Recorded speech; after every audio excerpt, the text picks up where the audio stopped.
Hello ನಮಸ್ಕಾರ.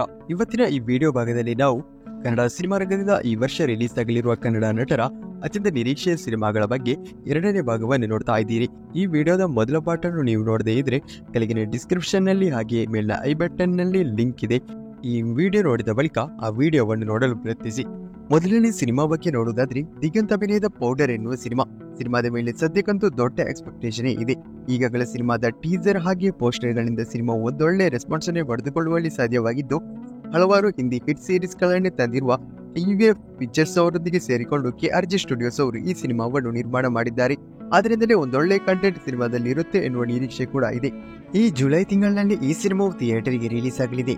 ಇನ್ನು ಶರಣ್ ಅವರ ಈ ವರ್ಷ ರಿಲೀಸ್ ಆಗಲಿರುವ ಮೊದಲ ಚಿತ್ರವಾಗಿದೆ ಚೂಮಂತರ್ ಎನ್ನುವ ಸಿನಿಮಾ. ಇದು ಒಂದು ಥ್ರಿಲ್ಲರ್ ಚಿತ್ರವಾಗಿದ್ದು ಈಗಾಗಲೇ ದೊಡ್ಡ ನಿರೀಕ್ಷೆಯನ್ನೇ ಪಡೆದುಕೊಂಡಿದೆ.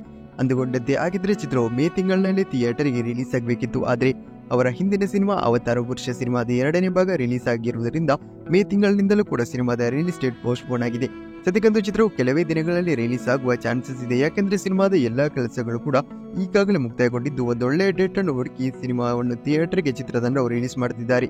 ಅದಿತಿ ಪ್ರಭುದೇವ್ ಚಿಕ್ಕಣ್ಣ ಸಿನಿಮಾದಲ್ಲಿ ಪ್ರಮುಖ ಪಾತ್ರದಲ್ಲೂ ಕೂಡ ನಟಿಸಿದ್ದು, ಈ ಸಿನಿಮಾವು ಕನ್ನಡದ ಒಂದು ಖ್ಯಾತ ಸಿನಿಮಾಕ್ಕೆ ಒಂದು ಕನೆಕ್ಟ್ ಮಾಡಿ ಸಿನಿಮ್ಯಾಟಿಕ್ ಯೂನಿವರ್ಸ್ ಅನ್ನಾಗಿ ಮಾಡಿದ್ದೇವೆ ಎನ್ನುವುದನ್ನು ನಿರ್ದೇಶಕರು ಈಗಾಗಲೇ ಕನ್ಫರ್ಮ್ ಮಾಡಿದ್ದಾರೆ. ಆ ಕನ್ನಡದ ಖ್ಯಾತ ಸಿನಿಮಾ ಯಾವುದಾಗಿರಬಹುದು ಎನ್ನುವ ನಿಮ್ಮ ಅನಿಸಿಕೆಯನ್ನು ಕಮೆಂಟ್ ಮಾಡಿ ತಿಳಿಸಿ. ಇನ್ನು ವಿಜಯ ರಾಘವೇಂದ್ರ ಅವರ ಈ ವರ್ಷ ರಿಲೀಸ್ ಆಗಲಿರುವ ಮೂರನೇ ಚಿತ್ರವಾಗಿದೆ ರಿಪ್ಪನ್ ಸ್ವಾಮಿ ಎನ್ನುವ ಸಿನಿಮಾ.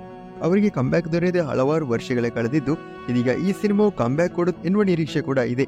ಯಾಕೆಂದ್ರೆ ಈಗಾಗಲೇ ಸಿನಿಮಾದ ಪೋಸ್ಟರ್ಗಳ ದೊಡ್ಡ ರೆಸ್ಪಾನ್ಸ್ ಅನ್ನು ಕೂಡ ಪಡೆದುಕೊಳ್ಳುವಲ್ಲಿ ಸಾಧ್ಯವಾಗಿದೆ. ಗಣೇಶ್ ಅವರ ಈ ವರ್ಷ ರಿಲೀಸ್ ಆಗ್ತಾ ಇರುವ ಚಿತ್ರವಾಗಿದೆ ಕೃಷ್ಣಂ ಪ್ರಣಯ ಸಖಿ ಎನ್ನುವ ಸಿನಿಮಾ. ಅವರಿಗೂ ಕೂಡ ಕಂಬ್ಯಾಕ್ ಅತಿ ಅವಶ್ಯಕವಾಗಿದೆ. ಗಾಳಿಪಟ ಸಿನಿಮಾದ ಎರಡನೇ ಭಾಗ ಆದ ಬಳಿಕ ಅವರು ಬಂದಿರುವ ಎರಡು ಸಿನಿಮಾಗಳು ಕೂಡ ಥಿಯೇಟರ್ಗಳಲ್ಲಿ ಸೋತಿದೆ. ಇದೀಗ ಕೃಷ್ಣಂ ಪ್ರಣಯ ಸಖಿ ಎನ್ನುವ ಸಿನಿಮಾದ ಕೆಲಸಗಳು ಕೂಡ ಮುಕ್ತಾಯಗೊಂಡಿದ್ದು, ಕೆಲವೇ ದಿನಗಳಲ್ಲಿ ಚಿತ್ರತಂಡವು ಚಿತ್ರದ ರಿಲೀಸ್ ಡೇಟ್ ಅನ್ನು ಕೂಡ ಅಧಿಕೃತವಾಗಿ ಘೋಷಣೆ ಮಾಡಲಿದ್ದಾರೆ. ಈ ಸಿನಿಮಾ ಕೂಡ ಈ ವರ್ಷ ಮುಗಿಯುವುದಕ್ಕಿಂತಲೂ ಮೊದಲು ಥಿಯೇಟರ್ಗೆ ರಿಲೀಸ್ ಆಗುವುದು ಬಹುತೇಕ ಕನ್ಫರ್ಮ್. ಸಲಗ ಎನ್ನುವ ಸಿನಿಮಾವನ್ನು ನಿರ್ದೇಶನ ಮಾಡಿ ದೊಡ್ಡ ಗಮನವನ್ನೇ ಸೆಳೆದಿದ್ದ ದುನಿಯಾ ವಿಜಯ್ ಅವರು ನಿರ್ದೇಶಿಸಿ ಪ್ರಮುಖ ಪಾತ್ರದಲ್ಲಿ ನಟಿಸಿ ಬರ್ತಾ ಇರುವ ಮತ್ತೊಂದು ಚಿತ್ರವಾಗಿದೆ ಭೀಮಾ ಎನ್ನುವ ಸಿನಿಮಾ. ಭೀಮಾ ಸಿನಿಮಾದ ಕೆಲಸಗಳು ಕೂಡ ಈಗಾಗಲೇ ಮುಕ್ತಾಯಗೊಂಡಿದ್ದು, ಪೋಸ್ಟ್ ಪ್ರೊಡಕ್ಷನ್ ಕೆಲಸಗಳು ಸದ್ಯ ಭರದಿಂದಲೇ ಸಾಗ್ತಾ ಇದೆ. ಸಿನಿಮಾದ ಇತ್ತೀಚೆಗೆ ಒಂದು ಪೋಸ್ಟರ್ ಅನ್ನು ರಿಲೀಸ್ ಮಾಡಿ ಸಿನಿಮಾದ ರಿಲೀಸ್ ಡೇಟ್ ಅನೌನ್ಸ್ಮೆಂಟ್ ಕೆಲವೇ ದಿನಗಳಲ್ಲಿ ಬರ್ತಾ ಇದೆ ಎನ್ನುವುದನ್ನು ತಿಳಿಸಿದ್ರು. ಅದರಿಂದಲೇ ಜೂನ್ ತಿಂಗಳಿನಲ್ಲಿ ಸಿನಿಮಾದ ರಿಲೀಸ್ ಡೇಟ್ ಅನ್ನು ಎಕ್ಸ್ಪೆಕ್ಟ್ ಕೂಡ ಮಾಡಬಹುದು. ಆಗಸ್ಟ್ 15ಕ್ಕೆ ಇದೀಗ ಪುಷ್ಪ ಸಿನಿಮಾದ ಎರಡನೇ ಭಾಗದ ರಿಲೀಸ್ ಡೇಟ್ ಅನ್ನು ಪೋಸ್ಟ್ಪೋನ್ ಮಾಡಿರುವುದರಿಂದ ಪ್ರಮುಖ ಸಿನಿಮಾಗಳು ಆ ಡೇಟ್ಗೆ ಕಣ್ಣನ್ನು ಹಾಕ್ತಾ ಇದೆ. ಎಲ್ಲಾದ್ರೂ ಯುಐ ಎನ್ನುವ ಸಿನಿಮಾ ರಿಲೀಸ್ ಆಗದೇ ಇದ್ರೆ ಭೀಮಾ ಎನ್ನುವ ಸಿನಿಮಾವು ಆಗಸ್ಟ್ 15ಕ್ಕೆ ರಿಲೀಸ್ ಆಗುವ ಹೈ ಚಾನ್ಸಸ್ಗಳು ಕೂಡ ಇದೆ. ಇನ್ನು ರಗ್ಗಾಟ ರಘು ಅವರಿಗೆ ಈ ವರ್ಷ ಎರಡು ಸಿನಿಮಾಗಳು ದೊಡ್ಡ ಕಂಬ್ಯಾಕ್ ಅನ್ನು ನೀಡಿದೆ. ಅದರಲ್ಲಿ ಪ್ರಮುಖ ಚಿತ್ರವಾಗಿದೆ ಶಾಕಾಹಾರಿ ಎನ್ನುವ ಸಿನಿಮಾ. ಥಿಯೇಟರ್ಗಳಲ್ಲಿ ಸಕ್ಸಸ್ಫುಲ್ 50 ದಿನಗಳು ಓಡಿದ ಬಳಿಕ OTTಯಲ್ಲಿ ರಿಲೀಸ್ ಆಗಿ ಚಿತ್ರವು OTTಯಲ್ಲೂ ದೊಡ್ಡ ಸದ್ದನ್ನೇ ಮಾಡಿತ್ತು. ಇದೀಗ ಆ ಸಿನಿಮಾ ಆದ ಬಳಿಕ ಅವರ ಮತ್ತೊಂದು ಥ್ರಿಲ್ಲರ್ ಚಿತ್ರ ಬರ್ತಾ ಇದೆ.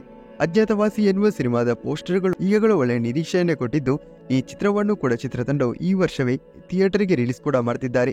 ಇನ್ನು ವಿಕ್ರಮ್ ರವಿಚಂದ್ರನ್ ಅವರ ಮುದ್ದೋಳ್ ಎನ್ನುವ ಸಿನಿಮಾ ಕೂಡ ಈ ವರ್ಷ ಥಿಯೇಟರ್ಗೆ ರಿಲೀಸ್ ಆಗಲು ಸದ್ಯ ತಯಾರಿಯನ್ನು ಕೂಡ ನಡೆಸ್ತಾ ಇದೆ. ವಿಕ್ರಮ್ ರವಿಚಂದ್ರನ್ ಅವರ ಪ್ರಕಾರ ಈ ಸಿನಿಮಾ ಒಂದು ದೊಡ್ಡ ಮಟ್ಟಿನ ಕನ್ನಡ ಸಿನಿಮಾವಾಗಲಿದೆ ಎನ್ನುವುದನ್ನು ಕೂಡ ತಿಳಿಸಿದ್ದಾರೆ. ಈಗಾಗಲೇ ಸಿನಿಮಾದ ಪೋಸ್ಟರ್ಗಳು ಒಂದು ಒಳ್ಳೆಯ ರೆಸ್ಪಾನ್ಸ್ ಅನ್ನು ಕೂಡ ಪಡೆದುಕೊಳ್ಳುವಲ್ಲಿ ಸಾಧ್ಯವಾಗಿದೆ. ವಿನಯ್ ರಾಜ್ಕುಮಾರ್ ಅವರ ಒಂದು ಸರಳ ಪ್ರೇಮ ಕಥೆ ಎನ್ನುವ ಸಿನಿಮಾವು ಥಿಯೇಟರ್ಗಳಲ್ಲಿ ಸೆಮಿ ಹಿಟ್ಟನ್ನೇ ಪಡೆದುಕೊಂಡ ಬಳಿಕ ಅವರ ಅತ್ಯಂತ ನಿರೀಕ್ಷೆಯ ಪೆಪ್ಪೆ ಎನ್ನುವ ಸಿನಿಮಾವು ಇದೀಗ ಥಿಯೇಟರ್ಗಳಲ್ಲಿ ರಿಲೀಸ್ ಆಗ್ತಾ ಇದೆ. ಒಂದಾದ್ರೆ ಅವರ ಕೆರಿಯರ್ ಅನ್ನೇ ಈ ಸಿನಿಮಾವು ಬದಲಾಯಿಸಬಹುದು. ಯಾಕಂದ್ರೆ ಈಗಲೇ ಸಿನಿಮಾದ ಟೀಸರ್ ಪೋಸ್ಟರ್ಗಳು ದೊಡ್ಡ ಸದ್ದನ್ನೇ ಮಾಡಿದೆ. ಈ ಚಿತ್ರ ಯಾವಾಗಲೇ ಥಿಯೇಟರ್ಗೆ ರಿಲೀಸ್ ಆಗಬೇಕಿತ್ತು.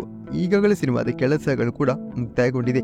ಸದ್ಯಕ್ಕೆ ಚಿತ್ರವನ್ನು ಕೆಲವೇ ದಿನಗಳಲ್ಲಿ ರಿಲೀಸ್ ಮಾಡುವುದಾಗಿ ಕೂಡ ಚಿತ್ರತಂಡವು ತಿಳಿಸಿರುವುದರಿಂದ ಜುಲೈ ತಿಂಗಳಿನಲ್ಲಿ ಈ ಸಿನಿಮಾವನ್ನು ಎಕ್ಸ್ಪೆಕ್ಟ್ ಕೂಡ ಮಾಡಬಹುದು. ಇನ್ನು ದಿಗಂತ್ ಅವರ ನಿರೀಕ್ಷೆಯ ಮತ್ತೊಂದು ಚಿತ್ರವಾಗಿದೆ ಎಡಗೈ ಅಪಘಾತಕ್ಕೆ ಕಾರಣ ಎನ್ನುವ ಸಿನಿಮಾ. ನಿಧಿ ಸುಬ್ಬಯ್ಯ ದಿಗಂತ್ ಕಾಂಬೋ ಈ ಸಿನಿಮಾದ ಮೂಲಕ ಹಲವಾರು ವರ್ಷಗಳ ಬಳಿಕ ಬರ್ತಾ ಇದ್ದು, ಇದೀಗ ಎಡಗೈ ಅಪಘಾತಕ್ಕೆ ಕಾರಣ ಎನ್ನುವ ಸಿನಿಮಾದ ಟೀಸರ್ ಕೂಡ ದೊಡ್ಡ ರೆಸ್ಪಾನ್ಸ್ ಅನ್ನು ಪಡೆದುಕೊಂಡಿದೆ. ಈ ಚಿತ್ರ ಕೂಡ ಈ ವರ್ಷವೇ ಥಿಯೇಟರ್ಗೆ ರಿಲೀಸ್ ಆಗ್ತಾ ಇದ್ದು, ದಿಗಂತ್ ಅವರ ಈ ವರ್ಷ ರಿಲೀಸ್ ಆಗ್ತಾ ಇರುವ ಎರಡು ಸಿನಿಮಾಗಳು ಅವರಿಗೆ ಕಮ್ ಬ್ಯಾಕ್ ಕೊಡುತ್ತಾ ಎನ್ನುವುದು ಕೂಡ ಕಾದು ನೋಡಬೇಕಾಗಿದೆ. ಇವಿಷ್ಟು ಈ ವರ್ಷ ರಿಲೀಸ್ ಆಗಲಿರುವ ಕನ್ನಡದ ನಿರೀಕ್ಷೆಯ ಕೆಲವೊಂದು ಸಿನಿಮಾಗಳು. ಇನ್ನು ಕೂಡ ಕೆಲವೊಂದು ಸಿನಿಮಾಗಳು ಬಾಕಿ ಇದೆ. ಆ ಸಿನಿಮಾಗಳು ನೀವು ನಿರೀಕ್ಷೆಯಿಂದ ಕಾಯ್ತಾ ಇರುವ ಸಿನಿಮಾಗಳು ಯಾವುದು ಎನ್ನುವುದನ್ನು ಕಮೆಂಟ್ ಮಾಡಿ ತಿಳಿಸಿ. ಆಗಾಗಲೇ ಹೇಳಿದಂತೆ ಈ ವಿಡಿಯೋದ ಮೊದಲ ಭಾಗ ಐ ಬಟನ್ ನಲ್ಲಿ ಹಾಗೆ ಡಿಸ್ಕ್ರಿಪ್ಷನ್ ನಲ್ಲಿ ಲಿಂಕ್ ಇದೆ, ಈಗಲೇ ಹೋಗಿ ನೋಡಿ. ಹಾಗಾದ್ರೆ ಇನ್ನೊಂದು ವಿಡಿಯೋದಲ್ಲಿ ಸಿಗೋಣ.